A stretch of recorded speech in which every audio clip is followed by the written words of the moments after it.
안녕하세요. 우리가 지금 러시아의 우크라이나의 침공과 또 대선이 있었죠. 상당히 좀 복잡한 일들이 있고 이제 대선은 이제 종료가 됐습니다. 그런 와중에서도 또 저는 이렇게 재활을 하는데 그 한 좀 그렇게 심하게 한 것도 아닌데도 원래 수술했던 왼쪽 다리가 아닌 오른쪽 다리에 뒤꿈치가 아파가지고 걷기는 걷는데 굉장히 걷는 것 자체도 통증 때문에 힘들어가지고 한 8개월 동안 8개월인데 또 다른 일도 겹쳐가지고 그 정도를 좀 어, 재활 운동을 좀 중단했다가 다시 시작했습니다. 그러다 보니까 지금은 물론 오토바이도 많이 탔었고 다리가 아플 때는 또 오토바이를 타고 많이 활동을 했었죠. 그런데 이 강변이나 이런 지금 햇빛을 받으면서 달리다 보니까 얼굴이 시커매지더라고요. 이렇게 한번 나가면은 한 2시간씩 이렇게 돌아다니다 보니까 그래서 이렇게 중무장을 한번 했었습니다. 나가가지고. 근데 중무장을 하고 나가서 햇빛을 차단하는 그걸 하고 가지고 사진을 찍어봤는데 의외로 이게 좀 괜찮을 것 같아서 영상을 이런 복장으로 한번 영상을 찍어보겠습니다. 우크라이나 사태 같은 경우는 사실 소련 같은 경우는 그 프랑스라든가 독일의 침공을 받아가지고 그 다음에 또 그 이전에는 또 몽골의 침입도 받았었죠.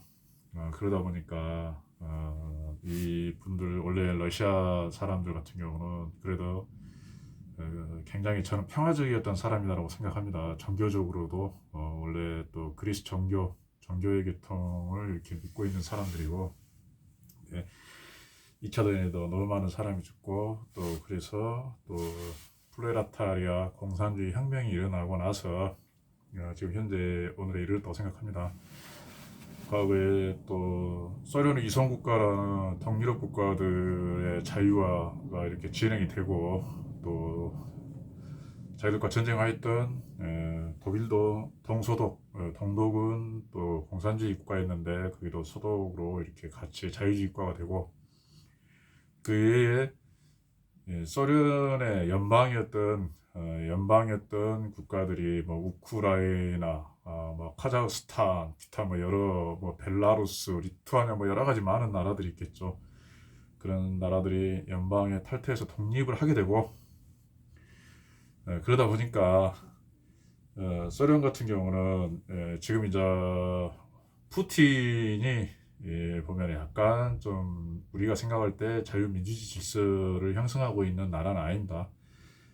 그런데 동유럽 국가들이 차츰차츰 자유민주주의 국가로 이렇게 전향을 하게 되면서 이제 전선이 이제 우크라이나까지 이후에 가입되고 자유민주주의 국가가 되게 되면 소련과 국경을 접하게 되면서 약간 불안함을 느꼈던 것 같습니다. 그리고 유럽과 자유주의 세계와 소련과의 그 전에 어떤 모종 협상이 있었던 것 같습니다. 이제 어떤 자기들의 진영의 전선 라인을 국경 라인이지만은 그 러시아의 안전을 위한 그런 라인이 있었는데 그 라인이 이제 위성 국가로서 무너지고 또 연방 국가들이 자유주의가 되고 하다 보니까 소련 같은 경우도 약간 본인들이 좀 불편한 감정이 들 수도 있었을 겁니다. 자기들이 자유민주주의 국가의 헌법을 받아들이지 않은 이상은 그랬을 겁니다.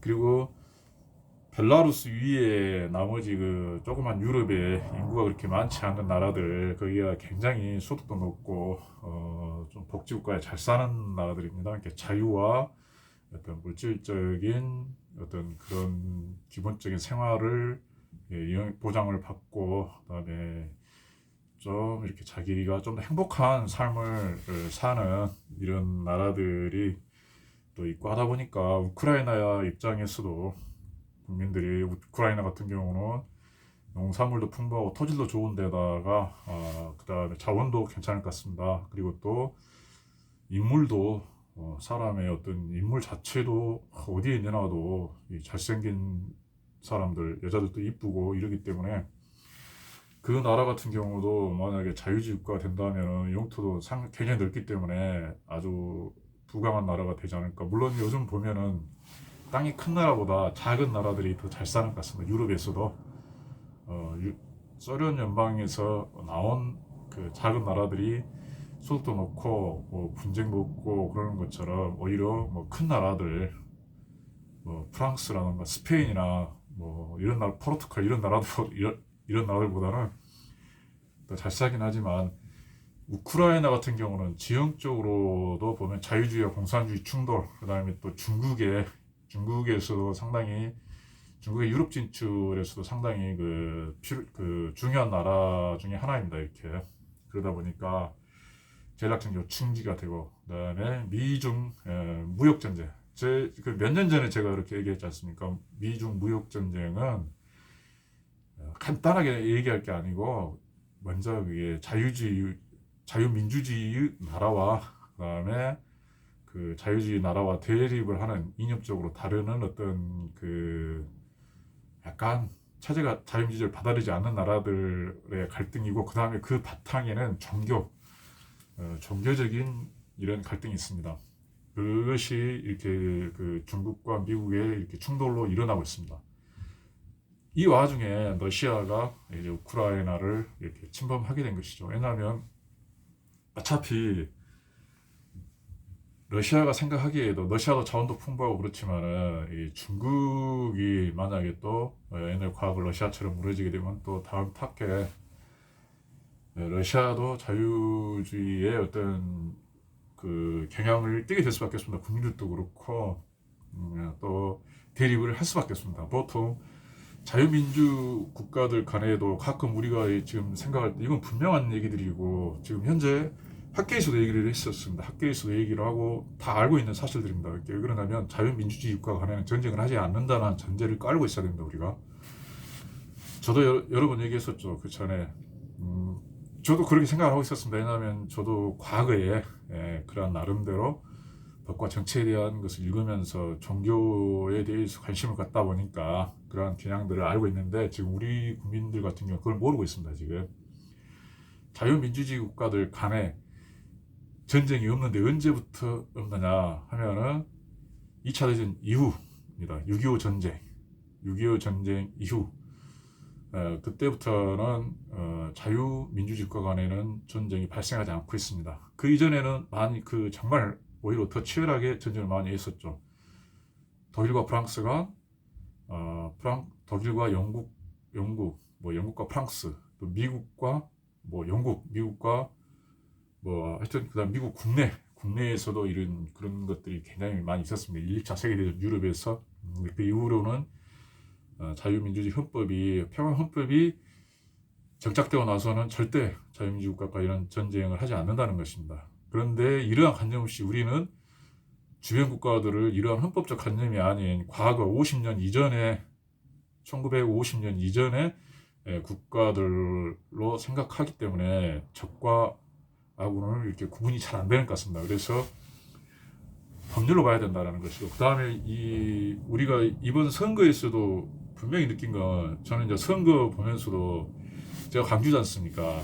그래서 이번 선거를 또 저는 또 유심히 봤습니다. 왜냐하면 그 전에는 지역 감정이 있는 것은 사람이 살아가는데 당연한 거 아니냐, 그럴 수도 있는 것이고 점점 없어지겠지라는 생각이었지만, 지금은 이런 사회체제라든가 법률에 대해서 관심을 갖기 때문에 이 선거에 대해서 사람들이 주변에서 하는 얘기들에 이렇게 보면서 현상을 이렇게 생각을 합니다. 그러니까 느낀 게, 선거 빨리 끝났으면 좋겠다. 이게 왜 그러냐, 사람들이 이성을 잃어버렸다. 이렇게 감정, 자기가 좋아하는 사람, 광주 같은 경우는 이재명 빠져가지고 같은 얘기에 서로 동화돼가지고 공감을 느끼면서 굉장히 흥분하고 이렇게 있는 상태였습니다. 논리도 이성도 없고, 그 다음에 특정 정당에서 그쪽에서 하는 얘기들을 100% 그대로 믿고 똑같은 얘기들을 하는 것입니다. 이게 창의성이라든가 논리적 분석이라든가 정보 분석도 없이 그냥 똑같은 얘기들을 마구 하면 그게 답인 것처럼 얘기를 해서 그래서 이것이 바로 그리스 민주주의가 망한 그런 포퓰리즘까지는 아니더라도 어떤 선동, 선전, 거짓, 개변에 사람들이 넘어가고 팩트, 진리를 놓쳐버리는 일들이 있다. 근데 그리스는 멸망해가지고 지금도 민주국가가 그리스 상당히 번창했지만 강력했었지만 방어를 잘 했던 나라들이죠. 그렇지만은 멸망한 이후로 지금까지도 일어서지 못하고 있습니다. 그러한 어떤 민주주의의 잘못된 관념, 개변, 거짓말로 인해서 거짓말 쉽게 말하면 그런 것이죠. 팩트를 진실을 상실해버리고 내가 좋아하는 사람들의 조직의 얘기만 그걸 100% 믿는 현상들, 이성과 논리를 잃어버리고 팩트를 잃어버리는 그런 거짓의 개변에 넘어가는 선동선전에 넘어가는 현상 때문에 망했다는 것이죠. 근데 우리나라도 그런 현상이 벌어지고 있습니다. 굉장히 사람들이 거의 다 그렇습니다. 그럴 경우에 완망한 이유가 저는 그것이 무엇이냐 그랬죠. 그리스에는 자유민주주의 헌법이 없었지만 우리나라는 헌법이 있었고 그러한 헌법에 공감하는 나라들이 있다. 자유민주 국가들이 있다는 것이죠. 국가의 어떤 연대가 있다는 것이죠. 그 법도 다 그 나라를 법을 가져와 가지고 쓰는 것이고 그 다음에 기술, 문명 이런 것도 다 마찬가지입니다. 물질, 기술 이런 것도 다 그 나라 것을 가져다가 쓰는 것이고 이식해 주고 판매를 하고 하면서 동화가 돼 있다는 것이죠. 그렇기 때문에 자유민주주의 헌법 질서 때문에 우리가 개변에 선거 때 이런 난리를 쳐도 그 범위 내에서 우리가 나라가 망하지 않고 있다. 그다음에 국제관계에서도 망하지 않고 있다라는 얘기를 했었습니다. 그러니까 기본적으로 어떤 지역감정이나 아니면 특정 세력의 진영에 추종을 해서 어떤 팩트, 진실을 잃어버리고 선동선정 개변에 넘어가 버리고 그런데 그러면 이게 세계의 사라든가 역사라든가 이건 눈에 귀에 들어오지도 않을 뿐더러 방금 분명히 자유민주주의 국가끼리는 절대 전쟁이 일어나지 않는다는 것이죠. 다툼은 있는 것이죠. 토론과 논쟁, 다른 의견, 그 이익이 다른 것인데 그 다른 것을 저울에 올려서 서로 비교 형량해서 협상을 하는 것이죠. 이게 다요. 모든 게 다 FTA 협상, 다 협상이지 않습니까? 이런 식으로 해결하는데 이 외교관계도 개변, 거짓말에 선당선에 넘어가서 자유민주국가를 오히려 보면 적대국가로 50년 이후에는 전쟁이 침략이 없는데 침략을 할 거라고 생각을 하고 적대감을 갖고 있습니다. 이런 식으로 또 동일시하는 거예요. 이거 동일시할 수 없는 것을 다른 것을 같다고 하면 안 됩니다. 같은 것을 다르다 해서도 안 되고 같은 것은 같다고 하고 다른 것은 다르다 하는 분별력이 있어야 됩니다. 이것이 합리적인 마인드지 않습니까? 이렇게 다른 것은 다른다는 걸 인정하면서 그 장점을 살리고 그 다음에 그로 인한 사회적인 어떤 약자를 보호하는 어떤 그 공공의 어떤 공익관념, 복지라고 하죠. 복지. 그러한 약자 배려의 어떤 사회법, 노동법으로 그것을 보존해주는 이런 과정들을 거치게 되는데 이런 것에 대한 생각을 안 하고 마구 이렇게 하고 있다는 것입니다. 두 가지를 지금 겹쳐서 얘기했습니다. 정치 현상들.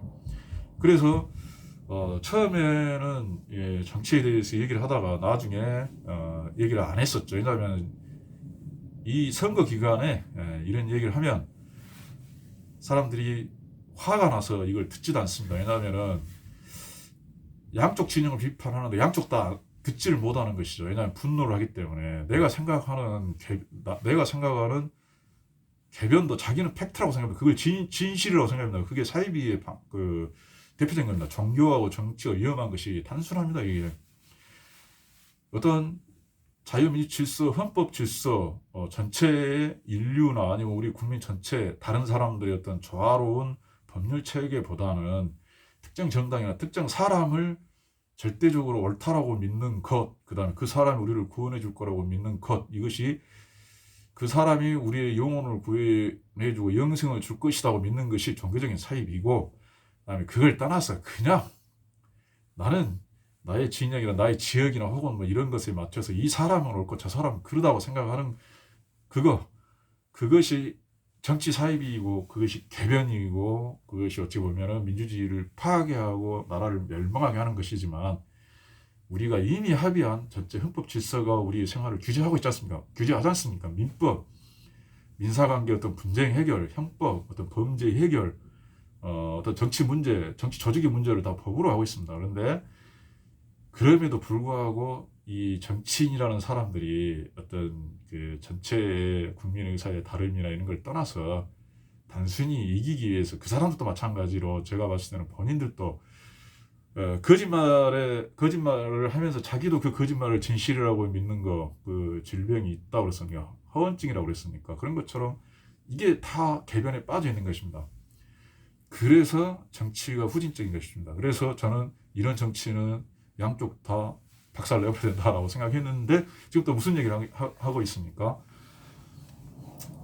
이번에 또 올라가서, 솔직히 좀 놀랐습니다. 저는 이제 그런 얘기를 했거든요. 사람이 먼저다라고 얘기하는 것은 해서는 안 된다. 그거는 왜냐, 모든 사람이 먼저다라고 얘기하는 건 맞다고 그랬지 않습니까? 왜냐, 모든 사람 중에는 나하고 사는 지역이 틀리고 나하고 생각이 틀리고 지지하는 정당이 다른 그 모든 사람들이 먼저다는 것이죠. 그 합의, 모든 사람의 어떤 다른 비판을 수용하고 합의해서 조화롭게 공감하고 어떤 그런 공감대를 형성해서 만든 질서가 법 질서지 않습니까? 그 법, 그것이 먼저라는 것이죠. 사람보다. 근데 제가 생각할 때 그게 아니죠. 우리 정당만, 아니면 우리 특정 사람들만 옳고 나머지 다른 우리하고 생각이 틀린 사람들은 적대시한다.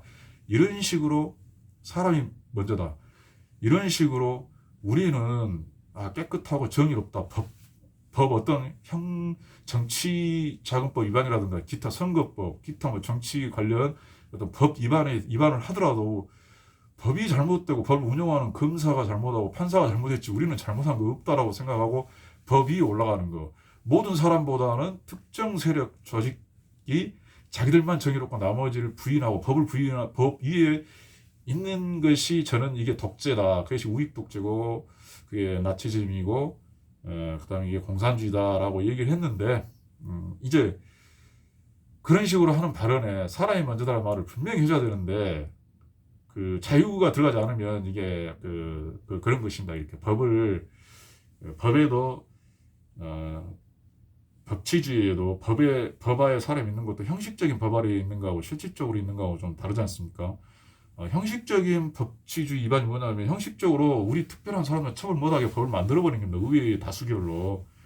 그런 게 쉽게 말하면 일종의 의회 독재, 그게 독일의 어떤 나치즘이었죠. 자기하고 생각 틀린 사람을 다 없애버렸어요. 그리고 이게 모든 사람이라고 할 때 법에는 국내법이 있고 국제법이 있습니다. 그럼 자유민주주의 국가 간에 서로 지켜야 할 그런 것들, 강제력은 없지만 다 어느 정도 지킵니다. 이렇게 다투긴 하지만은 이런 것들에 대해서 이렇게 그거에 대해서 저한테 굉장히 비판을 했었습니다. 왜냐하면 그도 변호사고 물론 서울대 나오고 변호사인데 이쪽 출신이기 때문에 제가 그런 말을 하는 순간 어떤 처음에 민주당이 출범했을 때 그런 얘기를 해서 이거는 저는 그 당의 특성을 그 전에 이미 다 말했지 않습니까? 그래서 이거 문제 소지가 있는 발언이다 이것이. 그렇기 때문에 그거에 대해서 본인은 문제 삼는 것입니다. 그리고 그때 어떻게 법이 우선이냐 이거죠. 그게 법치주의 아니냐. 모든 사람이 법 아래에 있는 게 그게 법치주의 아니냐. 그게 나하고 다른 생각이 다른 사람들, 그 다음에 역사적으로 형성되었던 그런 과정들을 닳고 있는 법, 그 다음에 일개 정권을 5년만 하게 됐고 법으로 규정되어 있지 않습니까? 왜 그러냐? 아까 그런 현상이 일어나기 때문에 사람이 우선시되기 때문에 5년만 하라고 하는 이 정권이 어떻게 법 위에 그 사람들은 법에 위반해도 되느냐 이런 것이죠. 그래서 그러면 법은 최후의 수단이라는 거예요. 맞아요. 법이 최후의 수단인데 정치로 법을 무시하라는 말은 아닙니다.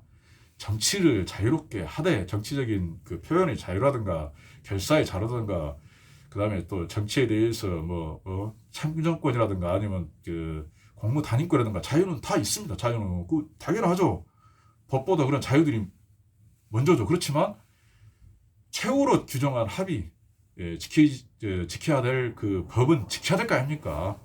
그 법보다 정치가 위라고 자유가 위라고 얘기한다는 거는 독재적인 마인드입니다. 그런 것이. 이러한 관념들 결국에는 왜냐하면 그런 변호사 후배 같은 경우는 이렇게 얘기하면 금방 바로 이야기가 끝납니다. 정리 딱 아웃. 이게 이제 무슨 말인지 이게 안다는 것이죠. 근데 나머지 사람들은 이런 말 하면 쌈밖에 안 합니다. 그래서 안 하죠. 얘기를 안 하죠. 왜냐하면 붕괴를 막 하기 때문에 흥분해가지고 난리를 치기 때문에 그 전에도 제가 얘기했지 않습니까?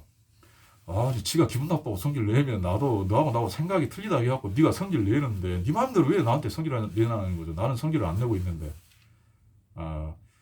그런다 그래서 차라리 그러면 지가 막 엄청나게 힘이라도 세고 좀 이러면서 뭐 강력한 그런 게 있으면서 그러면은 기분이라도 안 나쁠 거 아닙니까? 그래 네가 뭐 힘이 있으니까 그런다 치고 그럼 나는 거기에 대해서 대응책을 논할 건데 근데 벌써 딱 무시하고 싶은 생각이 딱 드는 겁니다. 이것도 뭐 힘도 없는 것 같고 나보다 힘도 없고 그러는데 A도 없고 근데 대부분 또 보면 의외로 힘이 아주 센 사람들은 굉장히 또 겸손합니다. 왜냐하면 그만큼 열등감이나 이런 게 있기 때문에 공격성이 좀 줄어들고 받아들이고 좀 겸손하게 이렇게 많이 다가오는 경우들이 있습니다. 그래서 이제 저도 생각을 하죠. 내가 참 이런 사람들과 관계에서 이 사람들이 내 앞에서 흥분한 이유는 내가 결국에 힘이 없구나. 그래서 내가 조금 힘이 있는 사람이고 쉽게 말하면 돈과 권력이겠죠. 이런 게 그런 사람이었으면 이렇게는 하지 않고 내 말을 들었을 수도 있을 건데 아니면 때로는 이걸 선동선전을 이용해서 뭔가를 하고 어떤 권위를 세워가지고 했으면 이런 얘기를 오히려 보면은 또 그 사람들은 돈을 내면서 얘기하면 또 잘 받아 적습니다 이게. 그런데 같이 똑같다 생각하고 무조건 똑같다 생각하는 거 획일적으로 공산주의처럼 그냥 해결을 하다 보니까 판단이나 이런 것도 각자의 의사 표현할 자유가 있고 다르다는 거. 다름에도 다른 것에 대해서도 저울질을 해야 하는 게 아니죠. 무엇이 팩트고 궤변이고 논리가 맞는 것인지 틀린 것인지 그걸 맞춰가지고 맞는 것끼리 합리적인 거를 모아서 합의를 하는 것이지 막무가내로 틀린 얘기다 이런 걸로 맞는 얘기하고 같이 두 개를 혼합한다. 이건 아닙니다. 그거는 그 사회가 그런 망하는 것이죠. 궤변에 의해서 점령되어갖고 망하게 돼 있는 것이죠. 무엇인지 저울을 올려가지고 비교하고 형량하고 살펴봐야 되는 것이죠. 팩트를 투명하게 모든 표현을 다 하면서 또 둘이 하면 안 되기 때문에 여러 사람이 이거 민주주의 절차지 않습니까? 의회주의 않습니까? 여러 사람들 속에서 같이 다 공개적으로 모든 얘기를 다 하고 아니면 또 법 판단자들 모든 얘기를 다 듣고 같은 얘기를 다 어떤 무기 대등이라든가 평등한 위치에서 똑같이 말을 해가지고 여기서 옳고 그름을 다 판단합니다.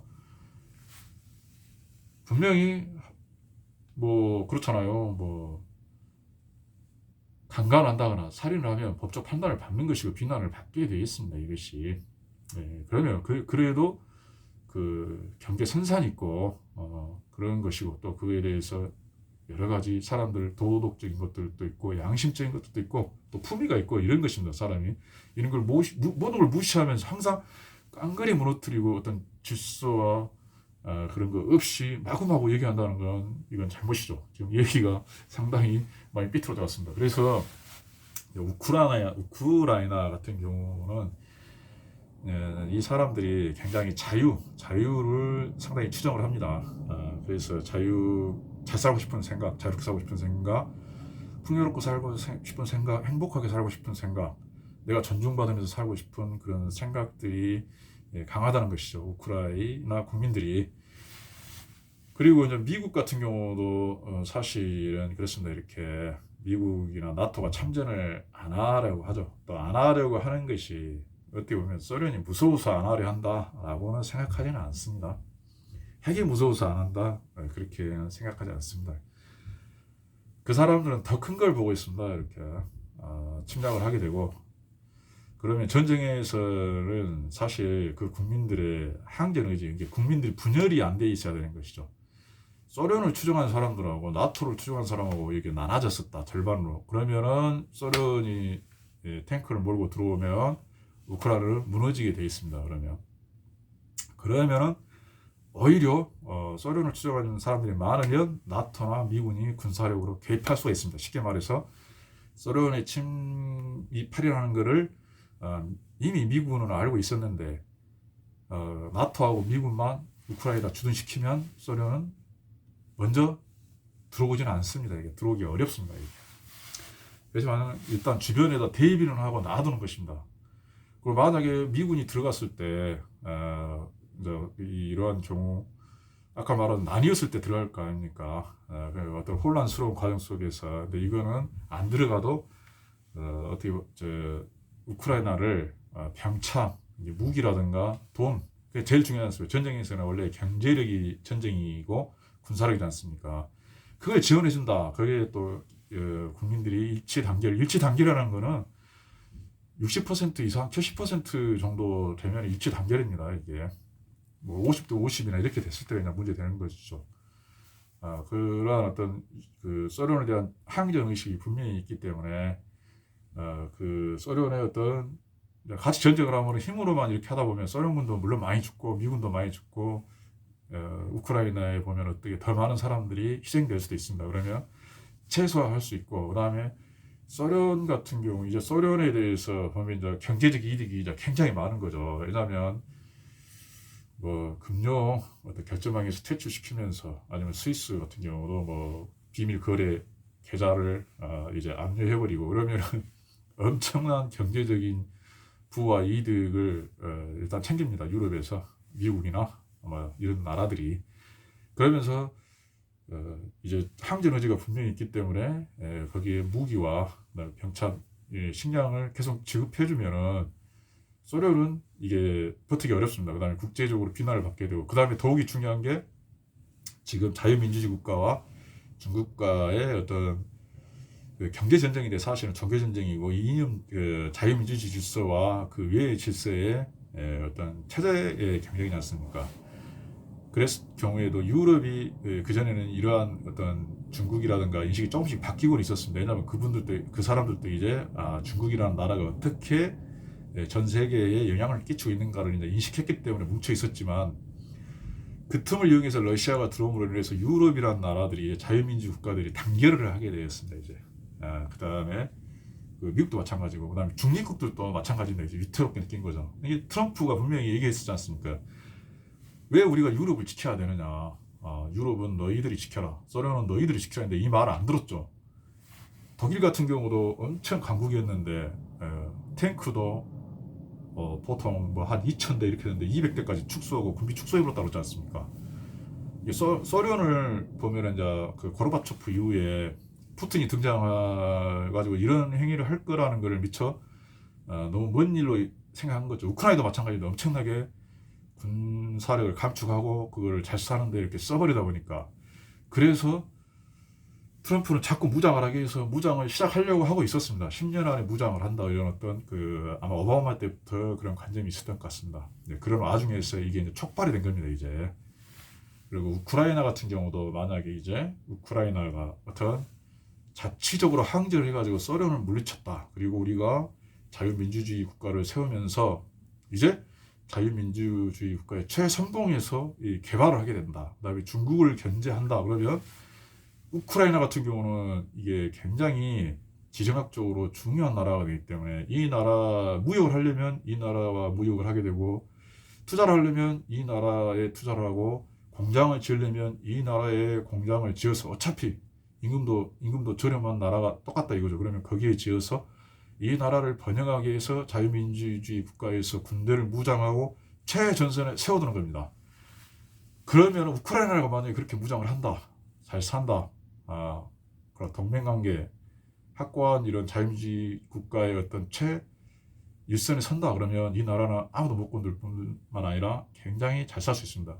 거기에다가 자원도 풍부하고 또한 지금 우크라이나는 우리보다 좀 못 살지 않습니까?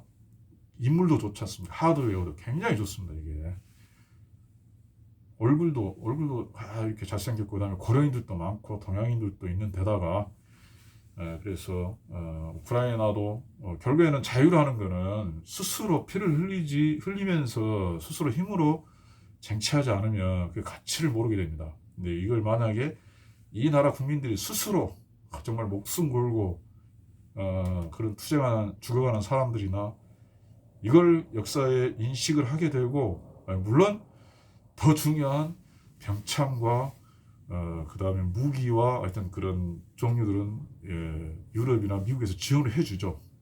이게 더 중요한데 이거보다는 이제 자기 결국에는 이 나라의 국민들의 정신과 자유를 쟁취하기 위한 어떤 희생이 남는 것이고, 그러면서 이 위기를 잘 극복하게 되면 이 나라는 미중 자유민주주의와 독재국가 간의 전쟁에서 어떤 그 자유국가들을 각성시키면서 무장을 시키고 단합하게 하면서 최일선에 최전방에 있는 그러한 나라로서 굉장히 번창하게 되어 있다라고 생각합니다.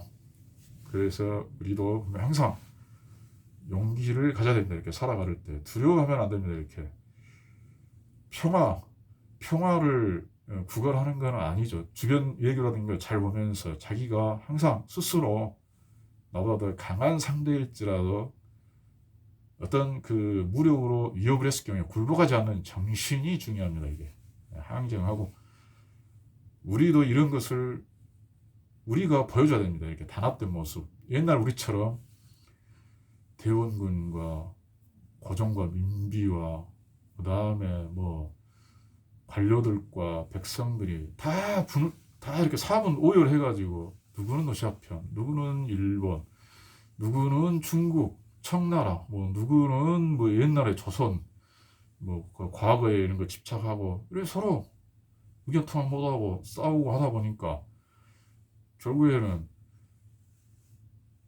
우리 싸움에 우리 내부의 문제에 청나라와 일본이 들어오고 청일전쟁을 하고 러시아가 들어오고 이렇게 개판이 되는 것이죠.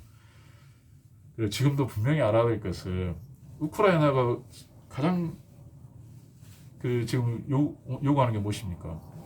나토와 미군이죠. 주둔. 그 다음에 그 군사적인 동맹이지 않습니까? 우리는 그걸 다 가지고 있기 때문에 우리가 50년 6.25 전쟁 이후에 안전해졌는데 오히려 우리는 그거를 부정하려는 사람들 있죠. 정치 세력도 있고. 근데 그럴 필요 없습니다. 이게 우리도 군사적으로 무장을 강하게 해야 되겠지만 그런 어떤 자유민주국가의 군대가 좀 보면 그 다른 그 비자유주의 국가와의 어떤 관계에서 군대를 주둔하고 동맹을 맺고 있고 또 자기들의 비용으로 물론 비용 분담을 얘기하지만 그 전에는 대부분 자기들의 부담이었고 그런 것입니다. 그러면 우리 같은 경우는 지금 이 상태가 우리한테 불리할 게 하나도 없습니다. 이게 우리가 경제가 번영하지 못했습니까? 군사력이 현대화하지 못했습니까?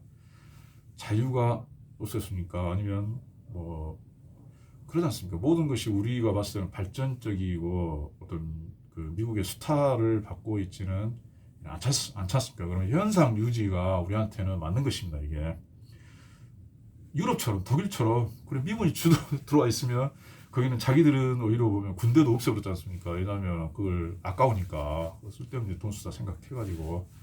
근데 우리는 그게 아니죠.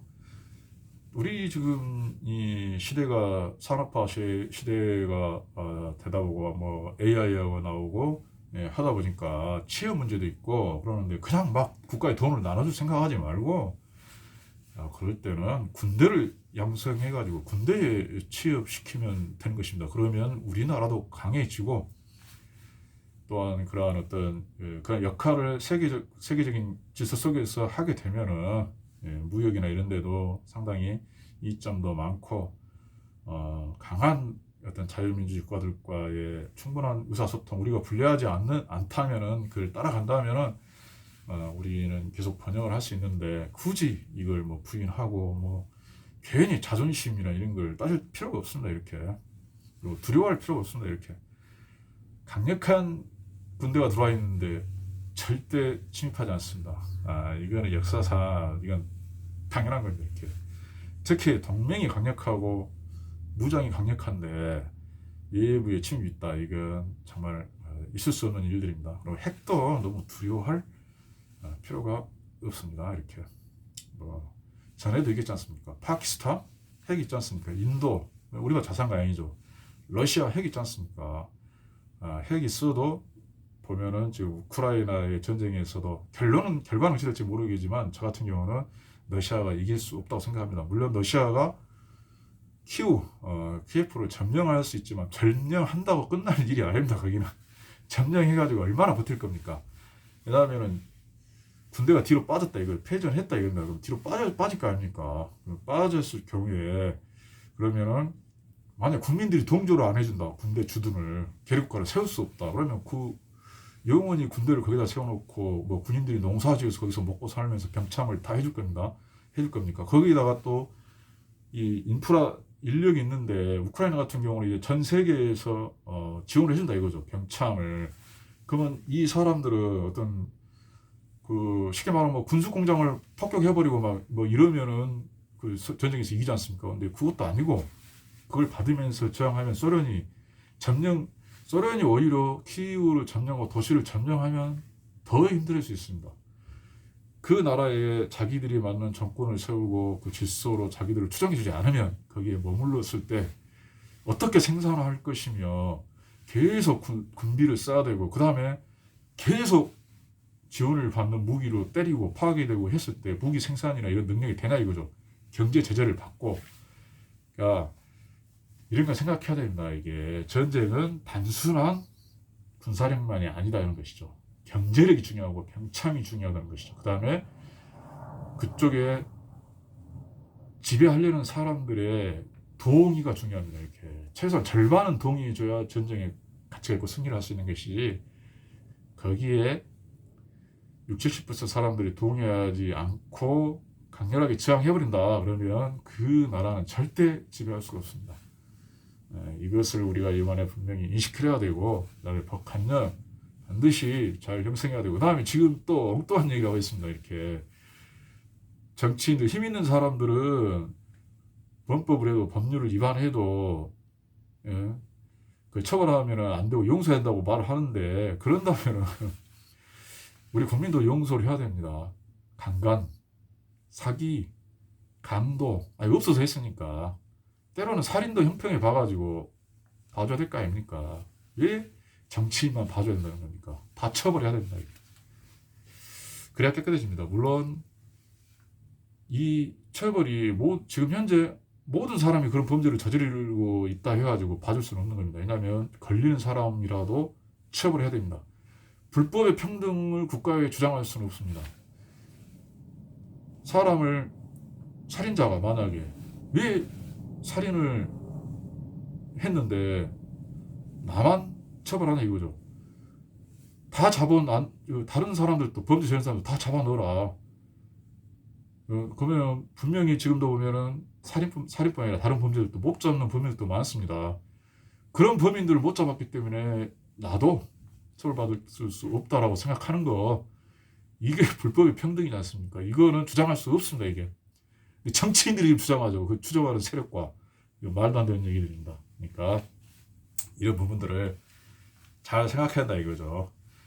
그래서 지금 정치의 진영으로 나뉘어 가지고 있다 보니까 정치 세력을 추정하는 사람들이 저의 말을 듣고 굉장히 듣는 걸 거부하고 비판을 하지 않지만은 말은 하지 않지만은 부글부글하고 있는 것 같더라고요. 근데 그럴 필요가 없습니다. 왜냐하면 본인들이 결변에 넘어있기 때문입니다. 저는 분명히 팩트만 얘기합니다. 물론 양심적으로 얘기를 하지만 틀릴 수도 있습니다. 그럼 틀린 것은 내가 검토를 해가지고 틀렸다고 얘기를 하면 되지 않습니까? 틀린 것은 틀렸다고 버리고 합의를 해서 새로 맞는 어떤 공감을 형성하는 거, 맞는 법을 만드는 거, 이것이 우리의 사회생활이고 정치생활이라 생각하면 됩니다. 이 부분들을 분명히 아셔야 됩니다. 아무튼 또 깜짝 놀랐죠. 정치인들 생각이 얼마나 짧은지를 내가 생각하는 상식적인 선거운동을 하지 않아가지고요. 정말 놀랐습니다. 이게 그렇구나. 이게 내가 너무 생각을 그 사람 생각을 내 생각을 그 사람 생각으로 생각했구나라는 생각이 듭니다. 아무튼 사람은 다르다 이런 것이죠. 그래서 공감하는 것도 있는 것이고 그런 점들입니다. 그래서 밋밋한 것 같지만은 굉장히 핵심적인 내용이 있었습니다. 감사합니다.